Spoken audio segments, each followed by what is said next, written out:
O delegado do Goberno en Galicia, Pedro Blanco, anunciou esta mañá que as obras do Museo Arqueolóxico Provincial de Ourense se atopan na recta final dun longo camiño.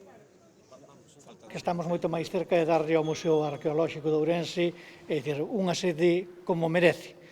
Creo que este entorno vai a lonxar ni máis ni menos que un dos complexos culturais máis importantes de Galicia, por non decir de España.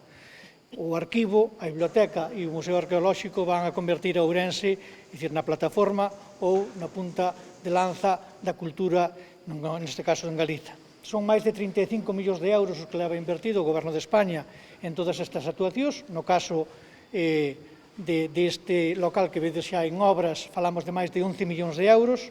O Ministerio tivo que modificar o proxecto inicial tras a aparición de restos arqueolóxicos durante a primeira fase de realización da obra. Agárdase que a nova instalación estea lista a finais de 2024, para posteriormente introducir todos os elementos expositivos e abrir ao público.